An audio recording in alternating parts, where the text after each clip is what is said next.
구약성경 사사기 3장 1절에서 11절입니다. 하나님께서 그의 백성들을 광야에서 40년 동안 훈련시킵니다. 농사도 짓지 않고 음식도 만들지 않고 모든 것을 하나님이 공급하시면서 온전히 훈련에만 전념하도록 하셨습니다. 아무리 특별한 군인을 만드는 훈련이라 할지라도 훈련 기간 몇 개월 아니면 수년이면 끝납니다. 그런데 하나님은 그의 백성들을 40년 동안 훈련시켰습니다. 그리고 훈련의 낙오자들은 다 광야에 묻어버리시고 가나안 땅에 들어오게 하신 것입니다. 왜냐하면 가나안 땅은 강력한 하나님의 군대가 그 땅을 점령하고 그리고 그 땅을 차지할 수 있기 때문이었습니다. 하나님께서 이스라엘 백성을 가나안 땅에 두신 이유가 뭘까요? 거룩한 전쟁에서 당당히 승리하고 가나안 땅에 악과 우상을 내어 쫓고 그리고 하나님이 다스리는 땅, 하나님이 영광 받으시는 땅, 모든 나라 가운데 하나님을 보여주는 제사장의 나라로 세우기를 원하셨습니다. 여호수아서 1장에 보면 여호수아는 광야 생활을 마치고 이제 훈련을 막 끝낸 군인과 같이 사기가 충천했습니다. 모든 백성들도 그와 똑같았습니다. 그래서 여리고성을 점령할 때부터 단 한 명의 사람도 남겨두지 아니하고 다 전멸하고 다 내어 쫓았습니다. 그 일을 잘 수행했죠. 그리고 여호수아가 그 전쟁을 끝내고 그 다음 세대가 일어나게 되죠. 그러면서 나중에는 그곳 사람들과 싸우지 않고 어울려 사는 길을 택합니다. 하나님이 이스라엘 백성을 가나안 땅에 보내신 목적을 잃어버리고 말았습니다. 처음에는 작은 일을 주고받았습니다. 서로 돕고 살았습니다. 그러다가 이제는 적이 동지가 됐고 이웃이 됐습니다. 작은 도움을 받았지만 결국에는 큰 걸 잃어버렸습니다. 신앙을 잃어버렸고 하나님의 사람됨을 잃어버리고 말았습니다. 오늘 3장 1절과 2절에 보면 가나안의 모든 전쟁을 알지 못한 이스라엘이라고 말하죠. 그리고 2절에 보면 아직 전쟁을 알지 못한 자에게 그 전쟁이 무엇인가를 알게 하려 하사 이방 민족들을 아직도 남겨두셨다라고 말하죠. 여호수아 때 가나안 정복 전쟁은 그야말로 치열했습니다. 땅 한 뼘이라도 더 차지하려고 피 흘리면서 전쟁을 치르면서 가나안 땅을 정복했던 세대가 바로 여호수아의 세대입니다. 그리고 그 후 세대는 그 땅을 누리는 세대죠. 우리나라를 생각해 보십시다. 6.25 전쟁 세대, 그들은 나라의 소중함 또 자유의 소중함이 뭔가를 아는 사람들입니다. 휴전선이 그어질 때에 마지막 전투는 치열하기 그지없었습니다. 휴전선이 그어지는 그 순간까지 하루에도 몇 번씩 주인이 바뀌는 고지 전쟁을 치르던 세대가 바로 6.25 세대입니다. 그리고 그들이 점점 이제 사라져가고 있습니다. 그리고 전쟁을 모르던 세대가 지금은 대부분입니다. 6.25 세대는 나라만 지켜낸 것이 아니라 나라의 경제도 부흥시켰던 세대입니다. 그리고 그 이후 세대는 그 열매를 누리는 세대이죠.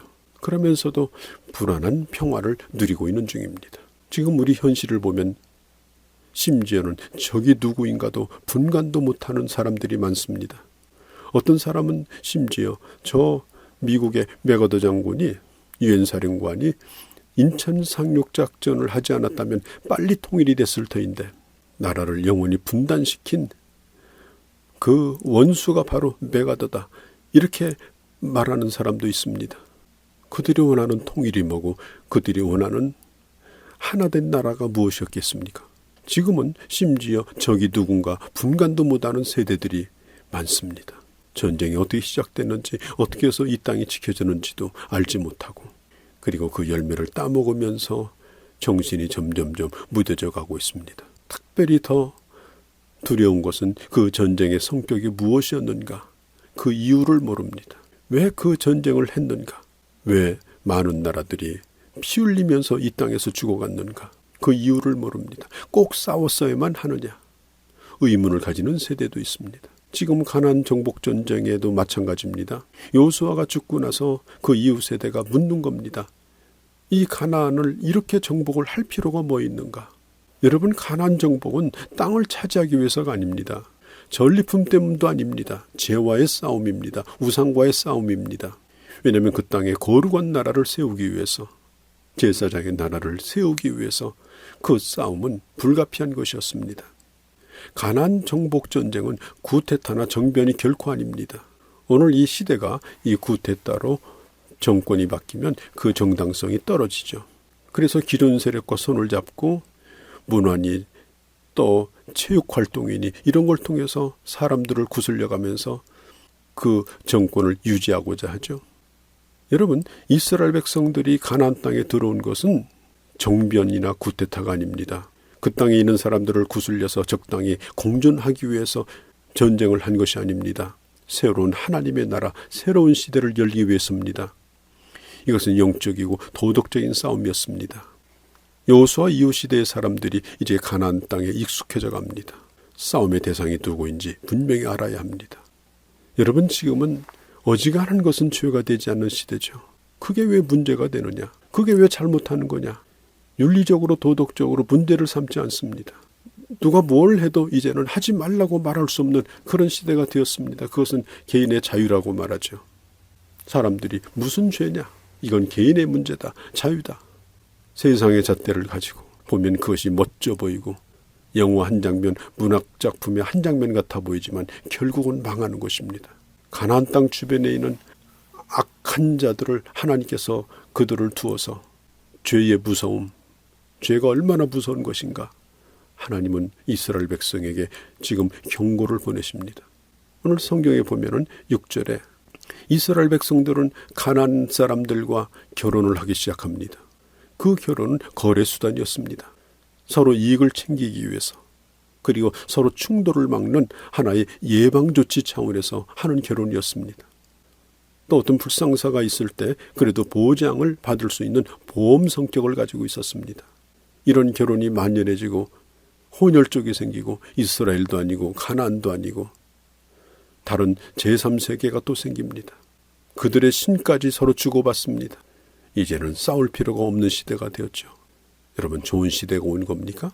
창세기 6장에 보면은 하나님의 아들들이 사람의 딸의 아름다움을 보고 영적인 기준이 없는, 분별 없는 결혼을 함으로 결국은 그 시대가 얼마나 빨리 급속도로 부패했는지 걷잡을 수 없이 부패했습니다.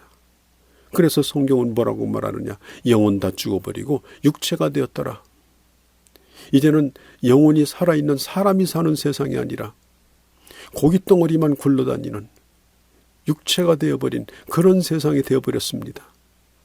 더 이상 남겨줄 가치도 보존할 가치도 없는 세상이 되었습니다. 그래서 주님께서는 홍수로 그 땅을 멸망시킨 것입니다. 7절에 보면은 하나님께서 이제는 가나안 사람이 아니라 이미 가나안은 한 통속이 되었기 때문에 서로 싸울 대상이 아니기 때문에 주변에 있는 더 센 나라를 하나님 부르십니다. 그게 메소포타미아 왕입니다. 그를 불러서 이스라엘을 치게 만들죠. 이스라엘이 적과 동침하고 있을 때 생각지도 않은 강한 자가 와서 이스라엘을 고통스럽게 만듭니다. 더 지독한 상대를 만나서 재앙을 겪게 합니다. 7절 8절에 보면 왜 그랬는가? 여호와 앞에서, 여호와의 목전에서 그들이 죄를 저질렀기 때문입니다. 하나님께서 오래도록 침묵하고 계신 것 같았지만 다 보고 계셨습니다. 모든 걸 다 알고 계셨습니다. 사랑하는 성도 여러분, 우리 예수 믿는 사람의 삶이라고 하는 것은 하나님 앞에서 살아가는 삶이요, 그리고 하나님 앞에서 책임져야 되는 삶을 사는 거죠. 메소포타미아 왕의 압박에 의해서 이스라엘이 고통을 받을 때 백성들이 구원을 요청합니다. 하나님은 그의 기도를 들으시고 온니엘 사사를 보내주십니다. 그는 갈렙의 막내 동생인 그나스의 아들이며 그는 이스라엘의 선봉에 서서 드비를 쳐서 승리를 이끌고 그리고 갈렙의 딸 악사와 결혼한 사람입니다. 하나님께서 이 온니엘과 함께함으로 이스라엘이 승리를 거두고 그리고 온니엘이 죽기 전까지 40년 동안 다시 평화를 누리고 살았습니다. 하나님께서 우리를 훈련시켜서 이 세상에 보내는 목적은 뭡니까? 이 땅이 하나님의 나라가 되게 하기 위해서입니다. 거룩한 영적 전쟁을 잘 치러서 하나님의 사람됨을 이 땅에 보여주기를 원하기 위해서입니다. 오늘도 이 영적 전쟁에 철저하게 승리하시고 그리고 주의 나라를 확장하는 귀한 한 날이 되시기를 바랍니다.